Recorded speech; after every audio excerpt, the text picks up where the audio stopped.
Welcome back, everyone, to the BGF podcast, episode number 29. I'm your host, Gianluca, alongside of Brandon. and we are finally back after three consecutive Minnesota Viking wins. Brandon, how you been? How you been feeling? Terrible. The Niners, man, they were letting me down 3 weeks in a row. Yeah, One of them great. we saw live. Let's just talk about that one real quick. It's not been great, yeah. So We haven't been on since then, so. Yeah, so basically we went to Minnesota last week, watched the game live Monday night. I lost my voice. We couldn't really record for a stretch. And sorry about that. We wanted to, honestly, it's just I wasn't able to talk. It was really, really fun though, and highly recommend going to US Bank if you haven't already. It's a really, really nice stadium. Okay. And yeah, we had a great time. First football game. We watched a pretty good game, I believe. Yeah, you had a great time. You saw your team put up their best performance of the season, so I'm probably going to be the best of the season now that the unfortunate news has come out. Yeah, and I mean, but even you guys, you didn't play too bad. It was a pretty. I honestly think it was a really entertaining game, both sides. Yeah, I think it was just one of those games where, like how it's been for most of our losses, team plays pretty decent, and then we just got outplayed. Yeah, I mean, for whatever reason, the Justin Jefferson injury is proving to be the shining light of the season for the Vikings. We're finally utilizing our guys. Everyone really came together since he's been out and just like gelled. I mean, this team has been playing lights out football, but unfortunately, like Brandon mentioned earlier, that's why I'm repping the chains. Kirk was gone for the year. He tore his Achilles. Big time win against the Packers. Just really unfortunate circumstances. I mean, you saw him go down. It was a non-contact. You saw the replays. You saw the calf go up, and just this. He's gone for the year, man. Yeah, it's tough, especially with how you guys were starting to roll, and it was looking like you guys could definitely make a playoff push. Or were you already in a playoff spot? We were in I think we're the last wildcard team, Yeah. I believe. So, especially with the momentum you guys have, especially if Jefferson would have been coming back in 2 weeks, it would have been very nice for you guys. Maybe could have made a push for the division. Yeah. But it's just unfortunate. We'll see now. It is the trade deadline today as we are recording, so we'll see. Maybe they do make a move. We have seen reports that they're looking at Jameis Winston. Maybe they make a move for a Brissett or something. I don't know. But Yeah. I know you're more on trying to ride with Jaron Hall, see what you got with him. But I mean, the thing with Jaron, right, is if we had like, I don't know, 3/4 of the season were played, let's say, and Kirk Cousins went out, then I would have felt more comfortable riding Jaron Hall. Just now that you have like about half the season left, we still got like 9 weeks of football.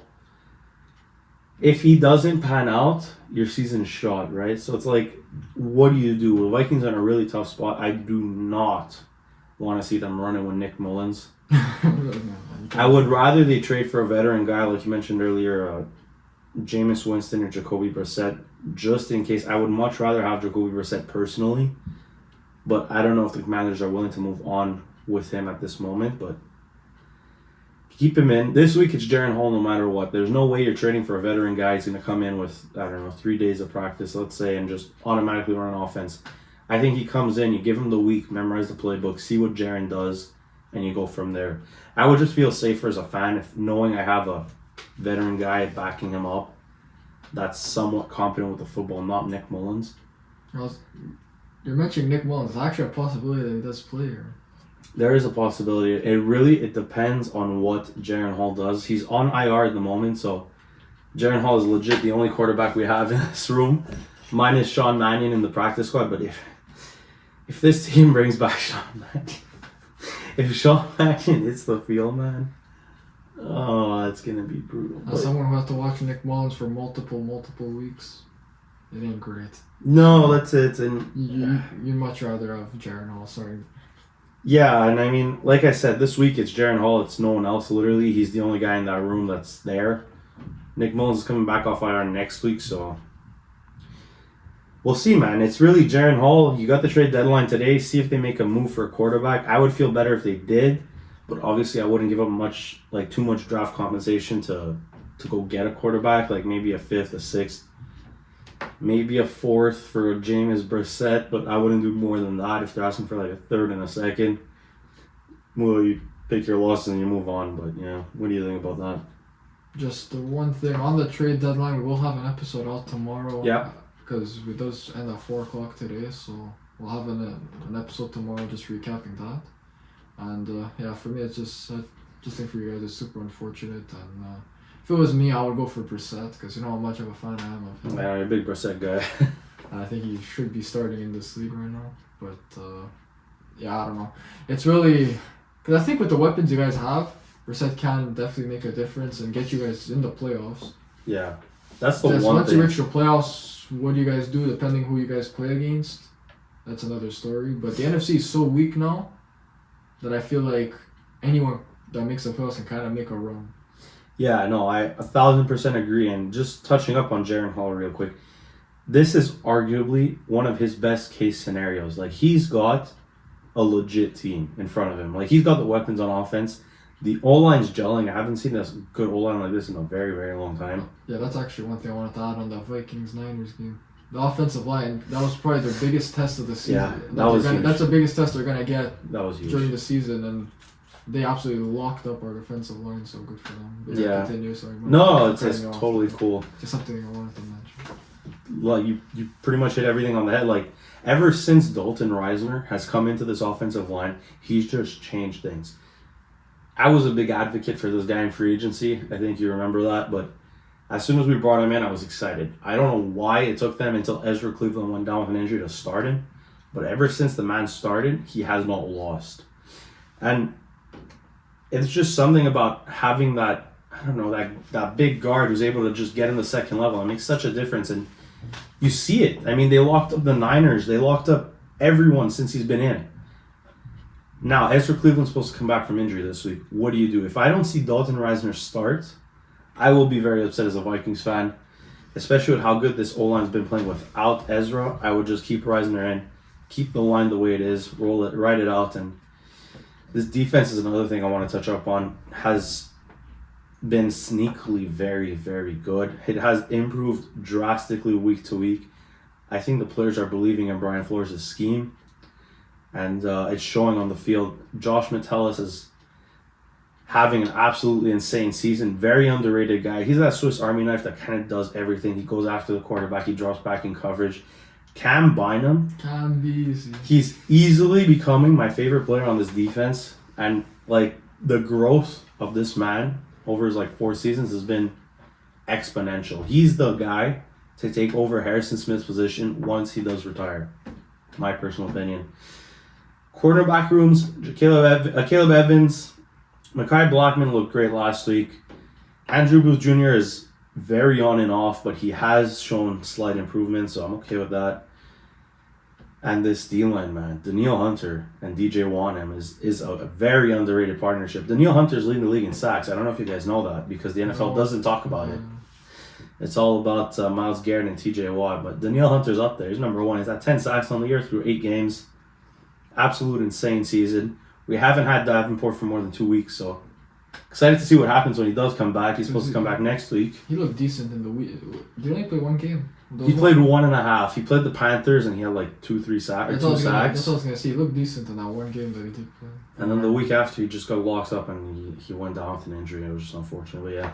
No, so I mean, I don't think the season's done for the Vikings. I still have hope. We have a very fair stretch coming up. We got the Falcons next week. We're going to see what Jaren Hall's got, and who knows, man. Maybe he's the next Brock Purdy.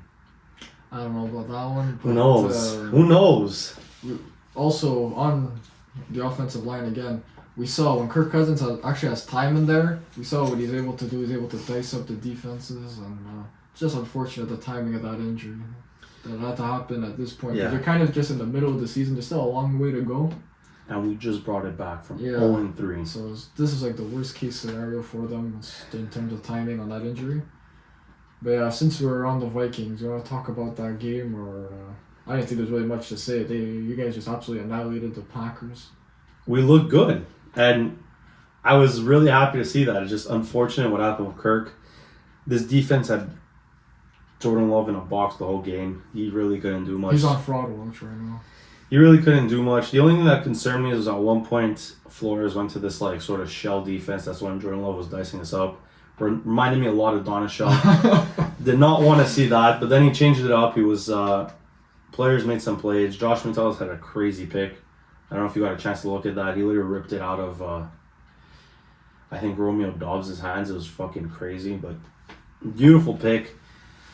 And yeah, we look good. On Green Bay side, not really much there. The run game is still non-existent as it has been for most of the season. Jaden Reed 4 for 83. And Christian Watson not really making much of an impact.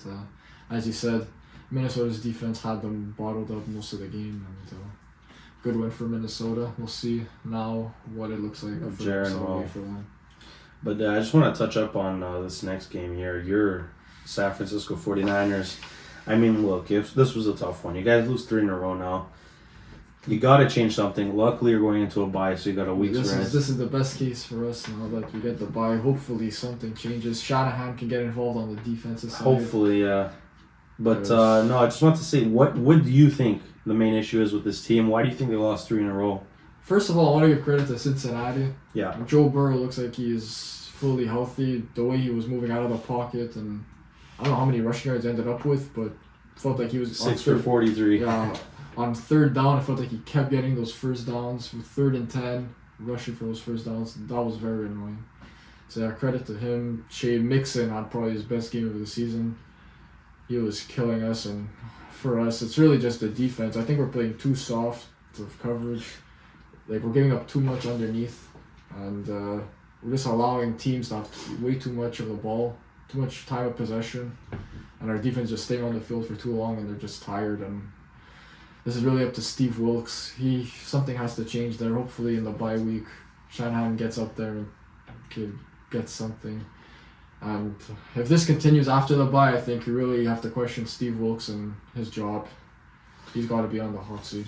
I mean, it's crazy to think just how influential of DC is. I mean, just even looking at my team, right? You got Donatel one season, and the personnel stayed relatively the same. Like, there wasn't much change in the offseason, minus Byron Murphy and Davenport, who hasn't really played. Flores comes in, he puts the players in positions to play to their strengths, and just look at the difference, like night and day. And then same for you guys, right? You had D'Amico Ryans last year, arguably one of the best young defensive minds in the NFL. You saw what this defense was last year, how lethal they were, how much pressure they were hitting, and now you got a guy like Steve Wilkes who's sort of been around the league, hasn't really found a home and hasn't been the same. But even as much as Steve Wilkes is getting blamed now, the players are on the field making the plays. Like, our defensive line, there's so much money invested into the defensive line. Bosa, you got your money. Yeah. He has done absolutely nothing. Like, there's even that play early on in the game where Burrow, we have like 3 guys on him, he gets out and he gives it to T. Higgins for the first down. Yeah. Like, as much as we're able to get pressures and whatever, like they gotta finish off the plays. And you gotta get the sacks. Armstead was the only guy in this game. He had 2 sacks. Besides that, the defensive line did nothing. Yeah. I know Nick Bosa has the most pressures in the NFL, but if you're not getting the sacks, what does it really do if it's not doing anything? Yeah. No, I agree with you. It's just unfortunate. Even Dre Greenlaw, you can tell he's out there. He's not really 100% healthy. After every play he goes down, it's like, if you're not healthy, just sit. Because you're not doing any good for us. And on the offense, I'll get to them. Brock Purdy. It's unfortunate because in these 3 games I found he's played well, and it's just the mistakes. Yeah. And he's still a second-year quarterback, so I feel like he's held to a stand. Like, Jalen Hurts has the most picks in the NFL. Tua off last week. Now he has the most picks in the NFL as well, tied at 9, I think. Brock Purdy's held to a standard that he's held to some godlike standard, which he shouldn't be. They shouldn't be. For a second-year quarterback, he's played well in these games. Just unfortunately, he's made these mistakes. He's thrown these interceptions, and it's what's gonna happen with a second-year quarterback. Like, he obviously wasn't gonna be God for his whole career and not have mistakes. Every player is gonna have down patches, and right now for Brock, this is just a down patch.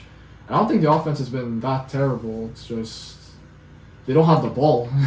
Yeah, like they don't. score, and the other team just keeps the ball for the whole quarter, and it's just unfortunate. They could really never get it So going. there's not much you can really do. It's just unfortunate that these mistakes are coming now, and it just feels like with Purdy, once he makes that one mistake, His mentality is not there. I feel like he starts overthinking things, and once he starts overthinking things, that's when things are gonna go wrong. Because we know how well he can process things on the field.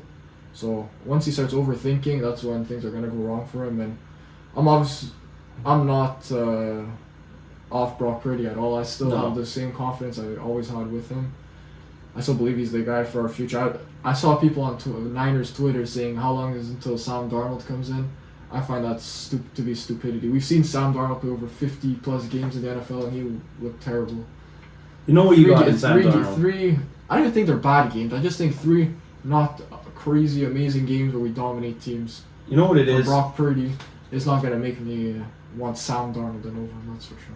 It's 3 games where we've seen Brock Purdy make a mistake, and people are over analyzing it and just That's what I think. over criticizing the guy. You pretty much hit it right on the head. The guy's a second-year quarterback. Mm-hmm. These things are bound to happen. No quarterback has come into the league perfect. Even Tom Brady.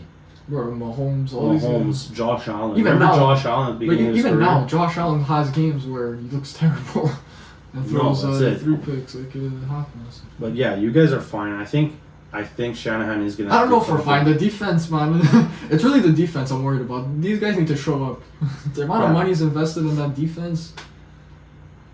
This time goal, coming out of the bye, who do we play? I don't remember. I think it's. I know we have a tough schedule coming up now. It's not easy. Is it Seattle? No games after this. I think it is Seattle. I remember. No, it's the Jags. Sorry. We play the Jacksonville. They've been rolling. So another tough 6 game. straight or 5 straight, whatever it is. Then I think we play Seattle the week after. Not the Bucs. The Bucs, another team that's not an easy game. Stingy defense on the Bucs. And then week 12 is Seattle, and then it's Philly, then Seattle again. So a tough schedule coming up. Time to wake up. Do what you got to do in this bye week. Get this team playing well, and yeah. I don't know, man. It's been a tough 3 weeks. It felt just crazy that we were on the top of the world, 5-0, and now you lose 3 in a row, and we're only 1 game ahead of you guys. It's crazy how the season could just change. It's crazy how week to week the NFL really is. Like, we don't understand it until like it happens, and it's just so it's so weekly dependent, and it's actually crazy. That's why we love the game. The changes, everything. It's just close margins, man. Just close margins every week. But now I wanted to get into another game that was pretty interesting. The Tennessee Titans and Will Levis. And DeAndre Hopkins, the next big NFL. Not smacking, but beating up on the Atlanta Falcons 28-23. Most of their points came in garbage time because I believe it was 4th quarter scores for them. I don't think the scoreline really represents what this game was, to be honest. I felt like Tennessee was just in the driver's seat the whole way. No, that's it. And huge shout out to Will Levis. Guy that comes in and absolutely balls. 19 for 28, 238, and 4 touchdowns. I think 2 or 3 of them went to D-Hop. Yeah, 3 went to D-Hop. D-Hop only had 4 catches for $128 and 3 touchdowns. I felt like he was just slinging that ball downfield, and DeAndre Hopkins was open every single time. He also made a really, really very nice pass to Nick Westbrook-Akine for a touchdown. That was a beautiful throw. And I mean, look, it's 1 week. You're playing the Falcons, who don't have a terrible defense, and he looked good. Big ups on the kid. He looked more than good. He looked amazing. Big ups on the kid. I'm pretty sure he's staying starter from now on. I think that's what they announced. I don't know, but even if Tannehill's healthy, I do not want to see that guy playing. I don't know what would be the... Well, look, either way, Will Levis through 1 game has more touchdowns than Tannehill does in all season. Exactly. So it's like, that's your answer. That's your guy. And Tannehill coming off an injury, he's a trade target for the Vikings. I hope they don't get him. I don't love him as a quarterback, but I think he might be on the move. A team that is desperate for a quarterback, looking for that veteran guy, maybe even the Rams who lost Stafford for a bit. We'll get into that later. But yeah, no, Will Levis, really, really impressive debut. And actually, speaking of the Titans, another guy who's been up for, Derrick Henry. Yeah, his name's been around, Derrick Henry. But, I mean, after this game, I don't think he's on the move anymore. 22 for 101. It said that the multiple teams had inquired, but they weren't trading him, which I still find quite... What's their record right now? 3-4. It's over. I don't know. For me, I think they should just kind of get what they can for Henry. If they have multiple teams, I don't know, maybe the offers weren't great, I don't know. But for Tennessee, I think Obviously, had a great game here. Will Levis, you're excited, but you're obviously not going to do much in this AFC. No, that's it. And the thing with Will Levis, right, is he looks great, but I want to see him be consistent with it. Like, if he's able to stay consistent, they got themselves a guy. That's always been the thing, though, with Levis, especially. That's why he dropped in the draft. His consistency. His consistency. He looks. You look at him one day, he looks like the best, and then he'll throw 3 picks the next game. So To be fair to him, if he does start, right, like, these guys are coming up against the Pittsburgh Steelers next week. that's we a know big test. we know how good this defense is. Then they get the Bucs the week after. This defense is not a slouch either. Mhm.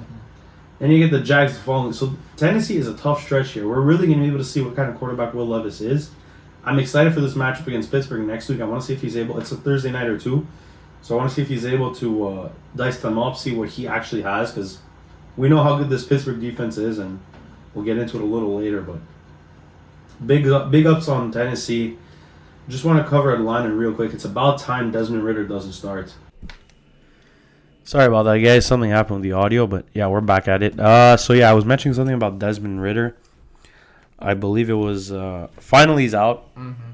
Heineke's in, so hopefully that can stick. You saw how much more productive this offense was under Heineke. Obviously, garbage time, but either way, he was moving the ball downfield pretty nicely. No mistake-free football. Sorry, my mistake. So hopefully that can continue going forward. We're going to see them next week against the Vikings. And, yeah, we'll see who's at quarterback. I think because Ritter did have a concussion thing. Yeah. But I don't know if it played a part. I think it played a part, but I think Heineke might start for him. Anyway, we'll see. Let's move on to the next game. Let's talk about this Carolina Panthers team, finally. Finally get a win. You predicted it, actually. That's one thing, too. Oh, yeah, You're we back didn't mention in, that. You're back in it. 4-3, you're up now. 2 weeks in a row, you take a win. And this week was a dramatic one. Because I chose the Bears. I chose the Chargers. He chose the Broncos. He chose the Panthers. So he had some nice predictions. But I also had some dumb ones. And, I mean, hey, look, it is what it is. But I hit on the Panthers one. I don't know. Had a weird feeling this was going to happen. I don't know. It was the same thing with my Giants prediction. I had this, like, same weird feeling that the Panthers were going to win. And, yeah, I mean, CJ Stroud has not looked the same. Whatever it is, I don't know what's happening with him. Hopefully he can figure it out and get this offense rolling. Dameon Pierce is starting to be a little bit more productive. Not that much, but, I mean, whatever it is, what it is. You got to get Nico Collins going. Tank Dell, there was so much hype at the beginning of the season. I don't know what happened, but CJ's got to figure it out. But Bryce Young finally getting it done. And one thing I want to mention is this running back group between Chuba Hubbard and Miles Sanders. They're not great. Miles Sanders, all the hype I heard in the offseason. Oh, they signed him all this, 3 years, blah, blah, blah. He's going to be the workhorse. 2 carries. For 0 yards. Terrible. I mean, Chuba Hubbard, he's not the most explosive back, but he has that workhorse type frame. Like, he can be the workhorse in his backfield. He just won't be the most productive. But he does have that dual threat. He did catch 2 balls for 26. Adam Thielen still being productive, 8 for 72. Happy to see that. Also happy to see Jonathan Mingo get some looks here, 4 for 62. It's 2 weeks in a row now where he's implemented a little more in this offense. Excited to see that role sort of shift and just favor him towards the end of the season. Hope he can get things rolling. And, on this defense side of thing, I think there was 1 or 2 fumble. 1 fumble, and no interceptions. Dante Jackson with the fumble. And a bunch of sacks on the day, a bunch of TFLs. His defense looked good. It was Houston, but Houston does have a decent O-line, so happy for that. Maybe Carolina turns it around, makes a run. Probably not, but hey, you know what? They got to win. They got it done. Good on Carolina. Shout out to Adam Thielen, man. Keeps defying the odds. 33 he is now. 33 years of age. And he's still putting up 8+ receptions per game, 70+ yards, and he's been very good. And for Houston, I'm not too concerned about it. Whatever, it's a bad week. A very, very young team. Yeah. With a very young head coach. These weeks are gonna happen where it just doesn't look great. And I'm still pretty high on this team. 3-4. You still got a shot to make the playoffs, and I don't think they got much to worry about. I don't know how their schedule looks the rest of the way, I don't know either. But they should be fine anyway. I don't think they were really expected to make. I think for them making the playoffs was like something they didn't even expect. So the fact that we're even saying that there's a chance that they do make the playoffs, it's pretty remarkable. Yeah. Yeah, it's a tough stretch. It's pretty tough stretch with some easy games in there, but we'll see what happens with Houston the rest of the way. Still got good potential and hope for their fan base. Next up, let's talk about the Philadelphia Eagles versus the Washington Commanders. 38-31 win. Another entertaining down to the wire game. NFC battle, baby. The East or West. What division is this? The East, I believe. I don't know, actually. And AJ Brown continues the absolute tear that he's been on for the Philadelphia Eagles. Another 150 plus yard game. Oh no, not even 130. Sorry, I thought he had over 150. No, he has. He had an NFL record right now for 6 games consecutively with over 125 yards in each game. Okay, it was 125 now. But anyway, 8 for 130, 2 touchdowns. So those 2 touchdowns were big time grabs, that amazing catches. And he just continues to own the Washington Commanders secondary.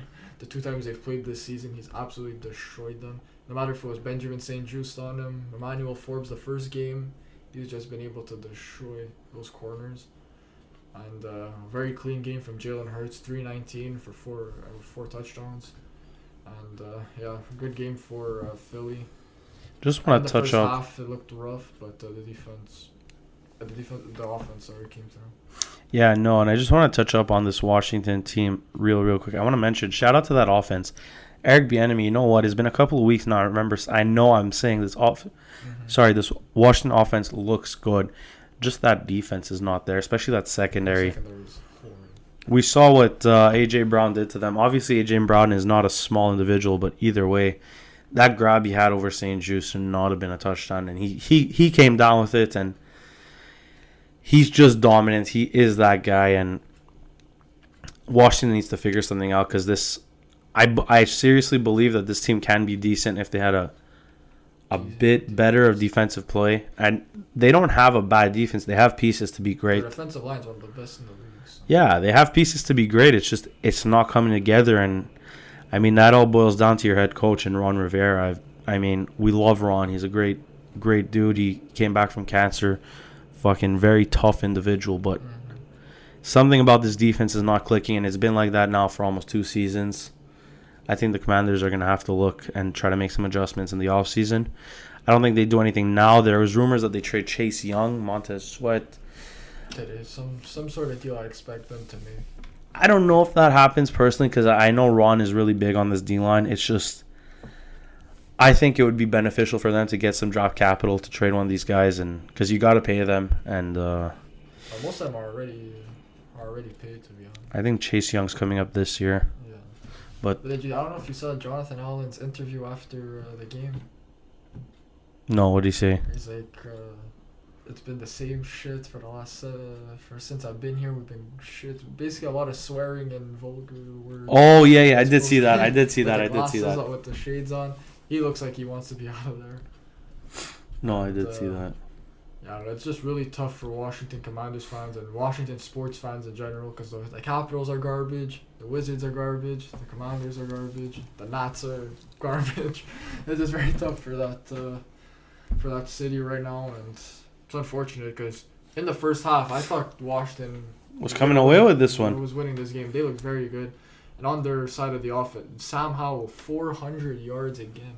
397, but I'll round it up. 400 yards for Sam Howell. 4 touchdowns to 1 interception. And it's been every game, it feels like he throws for 300 plus. You know what the crazy part is? He threw for 400 yards, Rick. You want to hear this? He got sacked 40-something times this season. Yeah, he's the most hit quarterback in the NFL. 40-something. The next hold on, let me just pull out the actual stats. I know it's above 40. But yeah, sacked. He has been sacked 41 times. The next closest guy is Daniel Jones, who does not have a good O-line. And hasn't played for the last 3 weeks. And he's been sacked 28 times. The next consistent starter is Russell Wilson at 26. So there is like a 15 sack gap Yeah, that's crazy. between him and second place. That's just unheard of, and he's putting up numbers. This offense is doing things. Eric Bieniemy is a very, very brilliant offensive-minded OC, and I'm happy that he's showcasing it, especially with Sam Howell, the rookie quarterback, or the second-year man, And just good on Eric Bieniemy, good on this offense. This defense needs to step it up because I believe this offense is good enough to win them some games, but consistent defensive play, and you got a decent team here in Washington. And just on that offense, I feel like Terry McLaurin has to be better for them. He had a lot of drops in this game. That cannot happen, especially as your leading receiver, the alpha in the offense. Jahan Dotson had a day, 8 receptions for 108 and a touchdown. He was back, and Jamison Crowder, 7 for 95 and a touchdown. Good to see that, so I don't know where he came out of. I was going to say, if you would ask me what team Jamison Crowder plays for before this week, I wouldn't have been able to tell you that he plays for Washington. I would have said the Jets. Or the Buffalo, probably on their practice squad or something. And, everyone produced on this offense, so it's unfortunate for the Commanders because now they're at 3-5. It's a very tough division there in the NFC East. It just is what it is. The potential's there. They just gotta get that secondary right because they're gonna keep getting destroyed by the big time receivers like they did this week. Yeah. Now moving on to another NFC East team, the Dallas Cowboys lay the beat down on this Los Angeles Rams, and all I hear on Sunday was, oh my God, Dak Prescott and CeeDee Lamb did this. Give them their flowers. They look good. But enough now. It's 1 week. We got to calm it down. And it's again where the defense is turning the ball over, getting touchdowns. This team is a product of their defense. If the defense shows out, they're going to win games. If the defense doesn't show out, they're going to lose games. It's basically what it's going to be for them. Yeah, I mean, look. You guys look good. I can't even lie. Dak Prescott threw for 300, 4 touchdowns and 1 interception. He looked good. Tony Pollard, I don't know what it is, but there's something. He's just not as explosive as we thought he'd be. He did have that ankle injury during the Niners game in the playoffs, which kept him out. I think that might be hindering him. Yeah, that's why I traded him in fantasy. That's why I will be trading him for a first-round pick in the dynasty. But CeeDee Lamb finally got his day. 12 receptions for 158 and 2 touchdowns.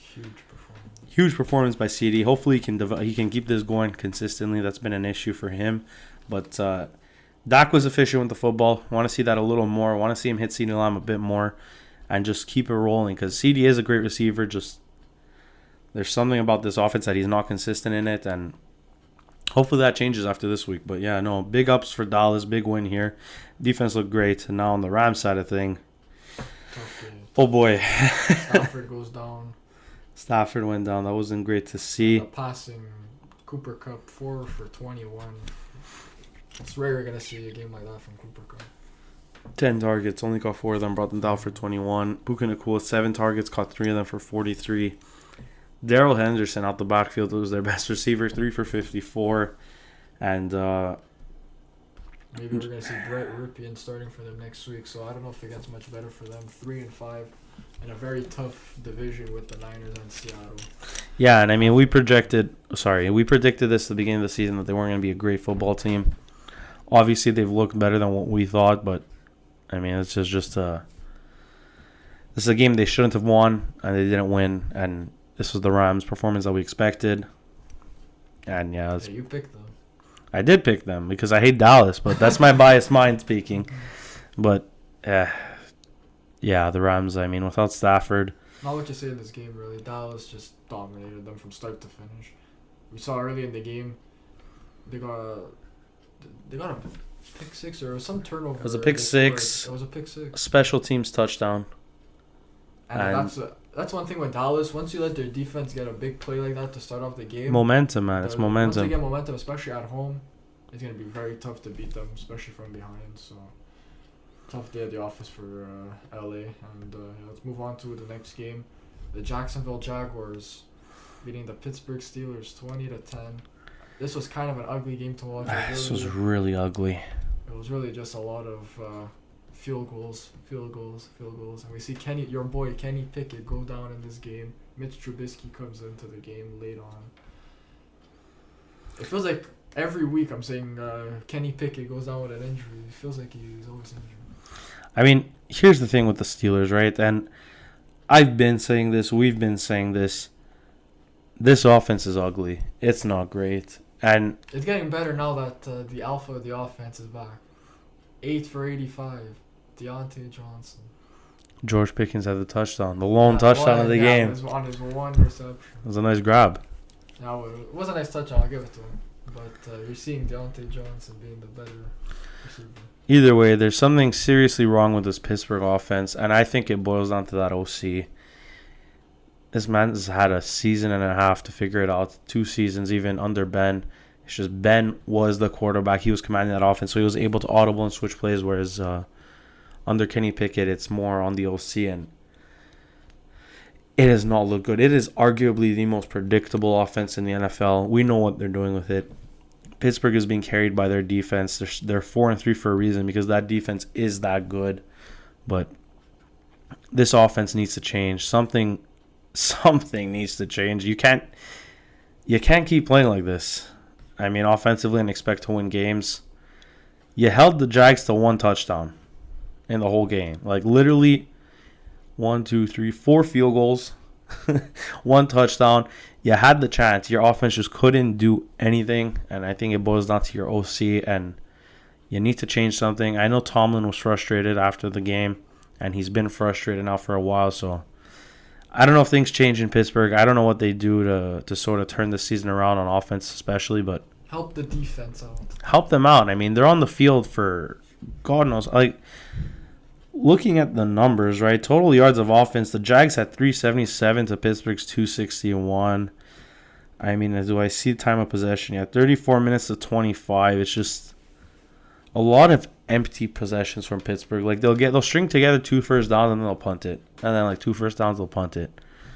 I don't know. Something needs to change. But what do you think about this Steelers offense? And I think you hit the nail on the head with the offense. It's just bad. It's just Matt Canada. You'll obviously get the blame again. Yeah, but on the Jaguars side, though, Travis Etienne, another nice performance. I feel like he's gone really under the radar this year. He has. He's put together a very nice year. I don't really see many people talking about him. He's been like a top 5 running back in the league, I'd say. Another big performance from him. Evan Ingram, 10 for 88. Him as well.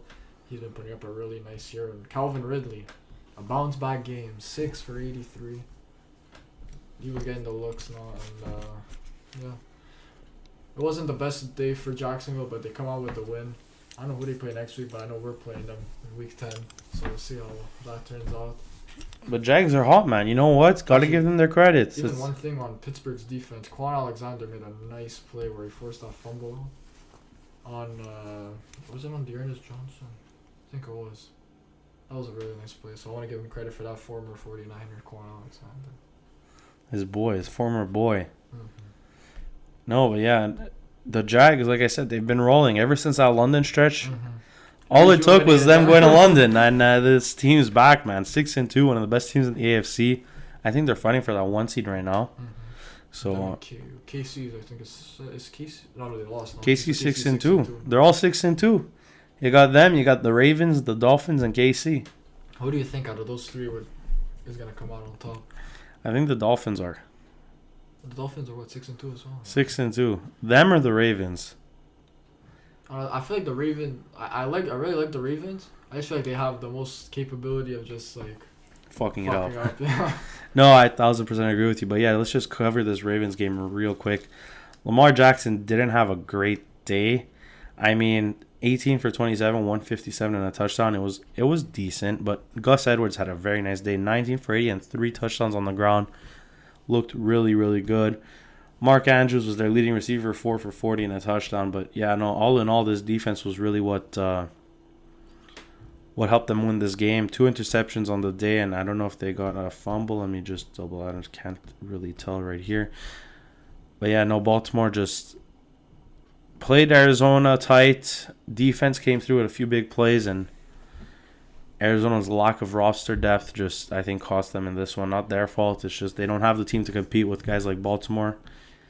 Joshua Dobbs didn't play that bad. But he's going to get the blame now. Yeah. Now that Kyler's back, he's unfortunately out, I believe. Mm-hmm. So hopefully he can get a shot somewhere else next year. I don't think he gets traded just because Kyler Murray is a little injury prone and he has a tendency to like skip weeks. But either way, we'll see what happens in Arizona when Kyler comes back. And they're heading for that first overall pick now after a nice start to the season where things are starting to look positive. I think first overall pick is a positive. But for a team that looks like they're committed to Kyler Murray, now what would they do with that pick? That's a question for later on in the year. And yeah, because they even said, could we see Josh Dobbs get traded today? Has there been any trades? I don't really have my phone on me. So. There hasn't. I've been checking the X feeds there. Nothing's happened yet, and I wouldn't be surprised if everything happens around 3:00. Just the rush, but it hasn't really. There's been some rumors like with the Washington guys, but besides that, there hasn't really been much. The Tennessee guys as well, except yesterday kind of shut everything down with them, I think. With the no restructure. Yeah, and I mean, maybe the Bears, Jalen Johnson goes, but... Yeah, we saw he requested a trade. But with the amount of money he's going to ask for, I don't know how many teams could... Well, the teams that were going to trade for him, I don't know how many could possibly afford it. Maybe you look at the Raiders, right? Actually, let's go into this one real quick. Devontae Adams is really, really frustrated in this team. And I don't blame him. The Raiders are one of the teams I hate watching the most in the NFL. I mean, okay, he got 7 targets, but some of these throws... There was one he should have grabbed. I will 1,000% agree. On the third down. On the third down, there's one drop that he had. Okay, it was a little low. Fair. Yeah, but you're Devontae Adams. You got to come down with that. You know, when you need it, you go to Devontae and usually comes down with that. Just didn't in that time and whatever. Also, Josh Jacobs finally getting over 4 yards a carry. 15 for 61 and a touchdown. Okay day for him, for his standards. Better this season, which shows what type of year he's in. Yeah, Jimmy Garoppolo can... I don't know, man. 10 for 21, 126, and a pick just does not look good. And I don't know. I know he's gonna get a lot of heat for this game, but obviously he had some overthrows and just some bad throws. But man, that offensive line is not helping him at all.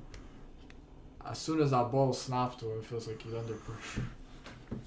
And just this Raiders team, all around is just bad. Like they got the pieces like Devontae, Jacobs. They got like some big names here. Max Crosby. But overall, Max Crosby. But overall, just like you say, all the successful teams in the trenches, they're good. And you look at this Raiders team. Besides Max Crosby, there's not much in that area on the defensive line and the offensive line. So one team who is good in the trenches, however, is the Detroit Lions. And let me tell you, Jahmyr Gibbs. Had a fucking game. 26 for 152 and a touchdown. 5.8 at Pop. Also did some work in the air. 5 for 37. Please, Dan. Please. When David Montgomery is healthy, utilize Jahmyr Gibbs. I'm not expecting. I think Montgomery's going to come. We've seen the praise that he's given Montgomery in the past. I don't think he's performing. I mean, look. Okay, maybe a bit more usage, yeah. I could see that. But he'll never be getting this type of like 26 carries when Montgomery's there. Will never be. I will be okay with this split, all right? So listen to this. They ran the ball 43 times. Like, holy crap. Jahmyr Gibbs at 26 carries. Craig Reynolds at 14. If Montgomery and Gibbs have that type of split, I will be happy. But, like you said, he loves Montgomery. He loves that big back. That's just the Dan Campbell style, so we'll see. But happy Jahmyr Gibbs had his day where he was able to showcase it with, I think the past 2 weeks now he's been pretty solid. So hopefully that can develop. I'm on Ross St. Brown coming off an illness. Goes 6 for 108. I wasn't expecting that. I thought he... I thought he wasn't going to be thrown out at all. Yeah, no, I thought he was going to be like a decoy kind of thing. But... Won me my week in fantasy again after I thought I was losing it. I mean, looking really good there. He's definitely the alpha. Jameson Williams caught 2 balls, so... At least he's not dropping them, and 2 for 16 and not too great. Sam Laporta, another huge performance. I mean, he's really emerging as one of the best tight ends. Not even just best rookie tight ends, young tight. He's one of the better tight ends, yeah. It's amazing to see from a rookie because we usually don't see it from rookies. Usually it takes them time to perform, but right now he's looking like, can I say the best right now? Because Kelsey hasn't been too great so far this season. If you're looking at this recent stretch, This I know you're season- gonna hate me for This saying season, this. I'd say he's the best. He's been the best tight end in the NFL. I don't know if that's controversial. That's a hot take. He's probably been the most consistent tight end. Hawkinson, we're gonna say. Hawkinson over this stretch has been great. Yeah, he has another. He also has a case for that. But I just want to shout out this D line. I mean, Brandon mentioned it earlier. The trenches, right? 6 sacks on the day. That's elite. Alex Anzalone had 2. Lee McNeil had 2. Good to see that big guy getting after it. Alan McNeil's had a good year. I'm really happy to see him getting after it. I love McNeil in the draft, but Kirby Joseph with a pick. Either way, this D-line is legit for Detroit and this O-line as well. They're going to win a lot of football games because of it, and they just continue to do it. Obviously, they weren't as dominant as they wanted to be, but they still put up 12. They won by 12, and a win's a win, man. Monday nighter, so it's always nice. I think they play. One thing I didn't like from them, Jack Campbell, that low hit he had on Jimmy G. I'm surprised Jimmy G got up. Oh yeah, that was bad. Because that was a very dirty hit. I'm surprised he didn't get ejected for that. That was a dirty play. Yeah, that was pretty bad. They're on bye next week, actually. Okay, so I mean, 6-2 heading into the bye. That's pretty good for them. They're over the moon with that. Yeah, they are. They are over the moon. We're not expecting that at all, and I mean, good on the Lions. They're getting it done. But another game I wanted to talk about real quick was this Chiefs Broncos affair. Oh my God, what happened here? And I mean, I don't know if you had a chance to watch this game. I was kind of locked into the San Fran game. So I don't blame you. I don't blame you. But either way, I just want to mention, like, Russell Wilson, from what I saw, was cooking. Russell was not cooking. I wasn't. I mean, look at his numbers. 12 for 19, 114, and 3 touchdowns. He had his touchdown throws. But what was cooking for this Broncos team was that defense. The defense. Mahomes had 2 picks. I think they had a fumble and some big play on special teams from him. It's about time. We've been waiting for it. Yeah, look. Baron Browning had a fumble. Josie Jewell had a fumble. Sorry, I'm looking at the wrong team here. Jaquan McMillan had a pick. Justin Simmons had a pick. And I believe there were 2 fumbles on the play. Either way, this Broncos defense locked up Kansas City. And it's just like, it was one of those things where the ball was just bouncing to the Broncos every single time. Like, it was a weird game. I can't even lie. Like, I didn't even think the Chiefs played that bad. It's just the ball was bouncing in Broncos' favor so much of this game that it was just crazy. Mahomes with those 2 interceptions, one of them was really bad, but another one just whatever. But yeah, no. Thing with this Chiefs team is they don't have an alpha, and oh my God, is it showing. I mean, Travis Kelce's your leading receiver, 6 for 58. Obviously, he's the number 1, but you still need someone on the outside. Rashee Rice is getting involved a little bit more. 4 for 56. Happy to see that. Want to see his usage go up because I believe he does have that alpha potential. But Sky Moore, man, there was just one grab that he could have had in the end zone. Mahomes threw a freaking bomb. All he had to do was just stick out his hands a little more extended, and he would have had a touchdown, but he didn't. And Sky Moore's arguably a bust at this point. He's had his opportunity. There's literally no one in this receiving room. He should be doing more, but he's not. It's Rashee Rice. And yeah, I think Kansas City. I don't know if you could really label him a bust. He wasn't really like a top pick. He was like a 4th rounder. So. Yeah, you know what? He's not. Yeah, okay, you're right. He's not a bust, but he's not what they wanted. Yeah, he hasn't really taken his opportunity. Yeah, I don't really have much to add on this game. As you can see, I don't really pay attention to this game. Yeah, you're watching the Niners game. I don't blame you. But yeah, no, that was honestly my take. Broncos finally end the 8-year streak or whatever it was, like 16 in a row they lost or something like that. KC's been owning them the last few years. This was Mahomes' first loss to Denver. He's never lost to Denver in his career, and he's been here for like 5-6 years now. Mm-hmm. So like, they finally snapped the streak, baby. But yeah, no, that pretty much covers that one. The Chargers-Bears game, I mean, just some dominance. Boring. Just some dominance on LA's side of things is what we expected. To be fair to Tyson Bagent, he doesn't look horrible. He looks better than Fields, in my opinion, throwing-wise, because he reads the field better than Fields. Mm-hmm. Fields is that one read and runs, whereas Bagent sort of reads, looks for his checkdowns and this and that. Obviously, the Bears don't have a great offense, so you're not expecting much from them, but Cole Kmet had a nice day either way, 10 for 79. DJ Moore, you're expecting a little more from him, only 4 for 55, but maybe that's just because scheme thing. Whatever, didn't look too great. For me, on the Chargers side, I'm happy to see Quentin Johnston. Josh Palmer goes down. And we finally see him 5 for 50. Takes advantage of his opportunity a bit. It's about time. I'm happy to see that. Hopefully he can continue. Hopefully. Because he's a guy I always had high hopes for. And Austin Eckler now, since he came back, he had his game through the air, 7 for 94. I mean, it's crazy how inefficient he is through the ground. Yeah. But through the air, he just does these things. Mm-hmm. Like through the ground, 15 carries for 29 yards. And he's a top 3 pick in fantasy usually. Top 5, sorry. Well, look at the receiving. That's why. But it's crazy. Yeah. Like you would expect he's not always this inefficient, bro. This is just a bad. Yeah, no, but there's so many weeks where I'm just looking at his stats, right? I'm like, oh my god, he can't run, but he catches, and it's like just wow. This is what we want Jahmyr Gibbs to be in Detroit. Except he's more efficient through the ground than Eckler. Mm-hmm. Even Justin Herbert, a very nice game, 31 for 40, very accurate, 298 and 3 touchdowns, no interceptions.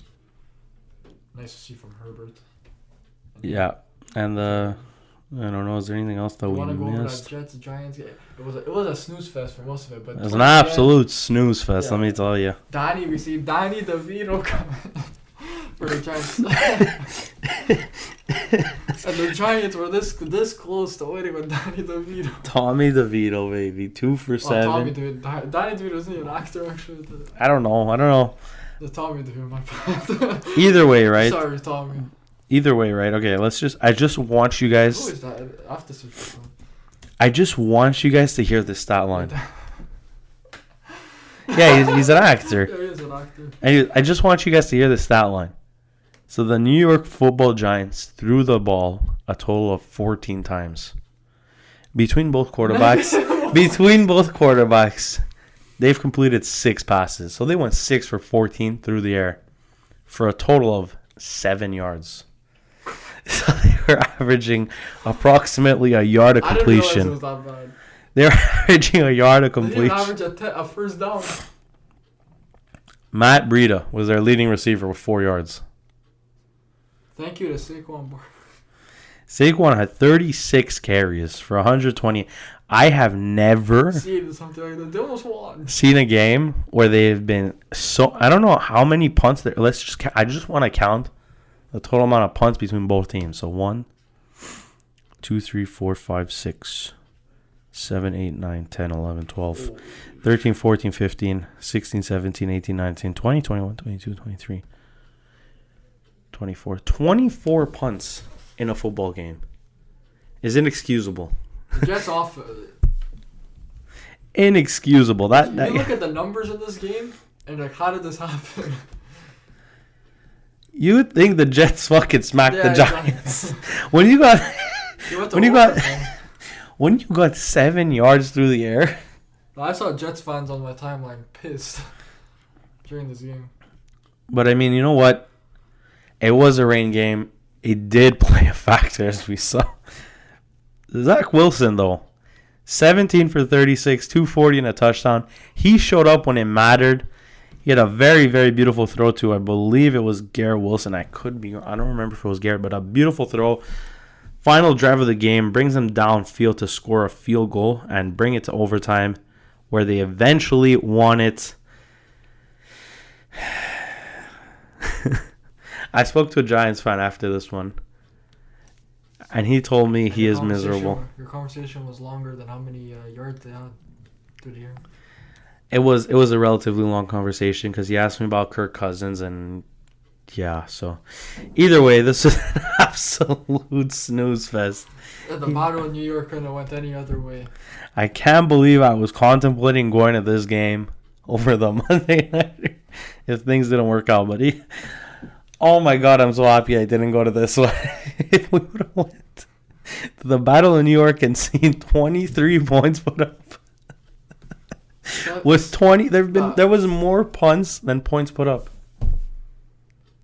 There were 24 punts and there were 23 points scored. That's 24 punts. I wasn't paying attention, but yeah, 24 punts. I counted 24. I mean, unless I don't know how to count. Either way, more punts than points scored.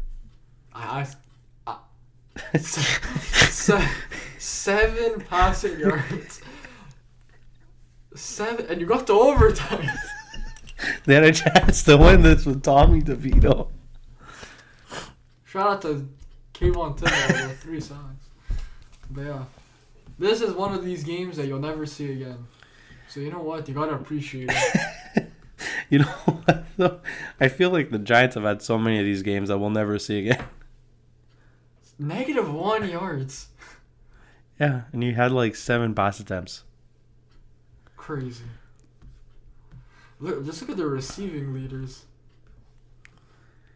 Darren Waller, baby, 1 for 4. And he got injured in the game. Crazy. Anyway. Saquon had 3 catches for a net gain of 0 yards. Sorry, Giants fans, but you gotta watch your stuff. I don't even know who's gonna be Maybe they'll make a move for a quarterback today. I don't know. I doubt it, man. 2-6. I think you just cut your losses at this point, and That's one victory lap I'll take. I said the Giants were gonna be one of the worst teams in the league this year when everyone was saying they're a good team. I said they were gonna fight for a 500 spot. I believe I put them at 9-8 or 8-7. No, 9-8. I don't remember, but yeah, no, it's not looking great for Giants fans and Giants team in general. I don't. They had their outlier year last year. They beat your boys, and that's about it. They're done. Yeah, and I believe that wraps up our week 8 recap and previews. Like Brandon said, we're gonna do. I mean, if there is any trades, we're gonna do a little recap tomorrow. Maybe a quick little update, just hear our takes on it and all that. But as it stands right now, the episode isn't coming out because there's no. There's been no movement unless. Let me just check the X real quick. Unless something has come out recently. Let me just double check this. Ian, get the rap sheet. Does he have anything for us? Let's get the rap sheet. No, it is dead. There is absolutely nothing. Bears have given, we saw this already.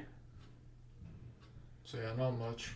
There has been absolutely nothing. But either way, it's not over yet, right? And there also is those after trade deadline trades that go through because it was in process or whatever. And hopefully we get some action. I mean, I'm excited. I think there will be movement. I just don't know how much.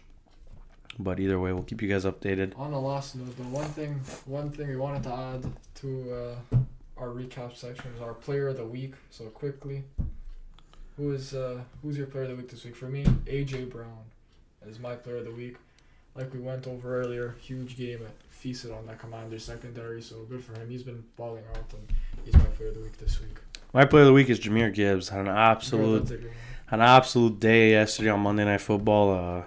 I mean, looked good without Montgomery. I hope he can maintain this momentum, but we'll see when he comes back and see how the mix looks then. But that's my player of the week. And dud of the week as well. My dud of the week is Steve Wilkes. Get him out. I gave him one more week. Post by, see if he can do something. If it looks the same, Steve Wilkes, you're out. He is my dud of the week. Who's yours? And follow suit. My dud of the week is Tony DeVito. The New York Giants offense. The New York Football Giants offense. Or you know what? I'll even go a step further. The Battle in New York is my dud of the week. That's a good one as well. I mean, look, you know what? Good on the Jets. You're above 500. You turned the season around, but what you can actually do on the season is a question. Yeah. You're over 500. Dud of the week. I think we got some good dud of the weeks this week. So if you guys like that, let us know in the comments. It's a segment we should keep going. And yeah, so thanks for watching. Hope you guys enjoyed. Leave a like, subscribe. It really helps us out. And we'll see you guys in the next one. See you.